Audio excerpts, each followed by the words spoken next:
बग्गा साहब हमारे साथ तैयार है और जरा एक बार ग्लोबल मार्केट्स में जो भरपूर तेजी शुक्रवार को हुई है उसके पीछे की वजह जान लेते हैं। महंगाई के आंकड़े 2.5% आए हैं वहाँ पर और उसने जोश बढ़ाया। बग्गा साहब लेकिन अनुमान भी तो 2.5% का ही था, तो फिर इतनी गर्मी किस बात की अमेरिका में, जब 2.5% का अनुमान और 2.5% ही महंगाई आए तो भी कूदना है? नहीं, बिल्कुल अनिल जी, क्योंकि अनुमान के मुताबिक रहा। और दूसरा है जो लिक्विडिटी चल रही है, तो आप देखें तो हाईएस्ट एवर पैसे आए उनके स्मॉल कैप ईटीएफ्स में पिछले हफ्ते। बैंक ऑफ अमेरिका हर बुधवार को ये आंकड़े निकालते हैं कि म्यूचुअल फंड में क्या रुझान आ रहे हैं अमेरिका में और ग्लोबली। तो 9.9 बिलियन डॉलर रसल 2000 के साथ जो कनेक्टेड हैं ईटीएफ्स उसमें आए। तो लिक्विडिटी अभी भी बहुत स्ट्रांग है अनिल जी। और ये नैरेटिव बन रहा था कि एक तो रोटेट आउट हो रहा था बिग टेक से बाकी क्षेत्रों में, दूसरा जो मार्केट को थोड़ा सा सपोर्ट मिला, अमेरिकन जीडीपी बहुत अच्छा आया। तो पहले तिमाही के मुकाबले दूसरे तिमाही में अच्छा जीडीपी आया और उनका कंज्यूमर रिटेल डेटा जो आया वो भी काफी अच्छा आया। तीसरा, ये जो आंकड़ा है इसको फेड यूज करता है अपनी डिसीजन मेकिंग में। पीसीई का जो आंकड़ा आता है वो महीने दर महीने 0.1% बढ़ के आया। तो अनिल जी, अगर 3 महीने 6 महीने का आप एनुअलाइज करें साल भर में, तो 2% से नीचे आ जाता है। 1.7 1.8% पे रनिंग रेट इसका चल रहा है। तो इसके चलते क्या अनुमान है कि जुलाई के नंबर अच्छे आएंगे। अगस्त का नंबर आया नहीं होगा, जब 18 सितंबर को बैठक है। सीपीआई का डेटा आ गया होगा, बट पीसीई का डेटा नहीं आएगा। बट जुलाई का नंबर काफी अहम हो जाता है जो अगस्त के अंत में आ जाएगा और फेड के लिए एक डेटा पॉइंट बन जाएगा। और इनकी जो सालाना बैठक है वो भी होगी अगस्त में। तो अगस्त के बाद सितंबर की बैठक बहुत अहम है। और जो फेड के फ्यूचर्स मार्केट हैं वो अभी दर्शा रहे हैं एक 100% प्रोबेबिलिटी। अब ये, क्योंकि अपनी मिस्टेक्स मार्केट को याद रखनी चाहिए, हम ये जरूर याद दिलाएंगे कि जनवरी में मार्केट ने मई तक 100% रेट कट की को फैक्टर इन किया हुआ था। तो अभी फिर से मई तक 100% की बात चल रही है। अभी सितंबर तक 100% हो जाने की बात चल रही है। तो देखते हैं।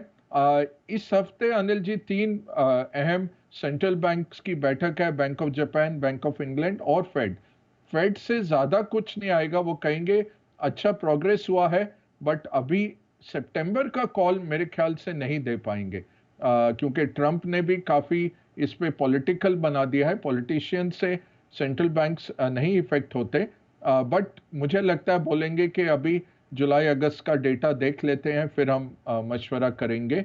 ऐसे ये छोड़ देंगे। बट बैंक ऑफ इंग्लैंड के हाथ में है कट करना, उनकी इन्फ्लेशन नीचे आई है। और बैंक ऑफ जापान जो मार्केट ने पोजीशनिंग की हुई है अनिल जी, के 10 बेसिस पॉइंट का बैंक ऑफ जापान शायद बढ़ोतरी कर सकता है। तो जीरो के लेवल से ये धीरे धीरे नेगेटिव से जीरो आए हैं, जीरो से बढ़े हैं, और 10 बेसिस पॉइंट शायद बढ़ा दें।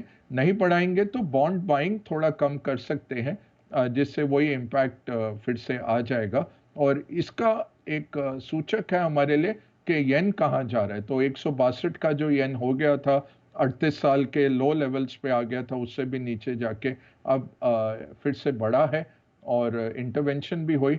उससे क्या होता है, अनवाइंडिंग हो जाती है कैरी ट्रेड की। 600 से 800 बिलियन डॉलर कैरी ट्रेड में रहते हैं, जहां लोग येन में बोरो करते हैं और करेंसीज और मार्केट्स में डालते हैं।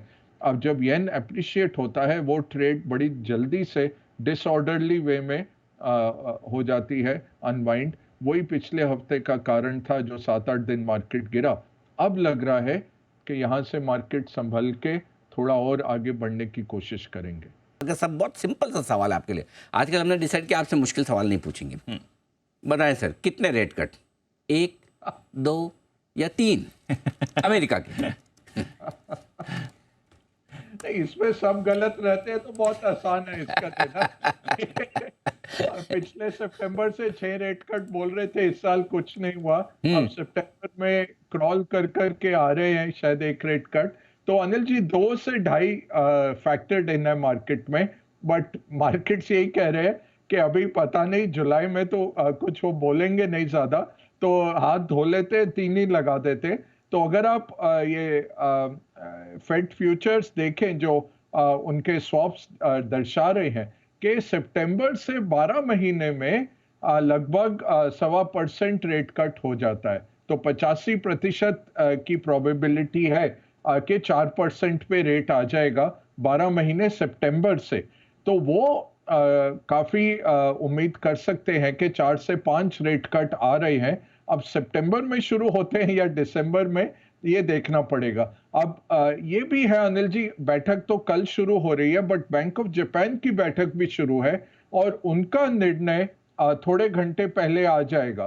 तो बुधवार को ही बैंक ऑफ जापान का भी निर्णय आएगा और बहुत ही निर्णायक मीटिंग है, क्योंकि क्वांटिटेटिव टाइटनिंग आएगी। वो बॉन्ड खरीदना थोड़ा कम करेंगे और साथ में हो सकता है 10 बेसिस पॉइंट रेट बढ़ाएं। वो बहुत मार्केट मूविंग है। फेड की बैठक इतनी नहीं है, वो मार्केट मूविंग इसलिए है कि सारा कैरी ट्रेड या तो येन में बोरो कर रहा है या स्विस फ्रैंक में बोरो करके लगाते हैं इमर्जिंग मार्केट करेंसीज में और बाकी मार्केट्स में।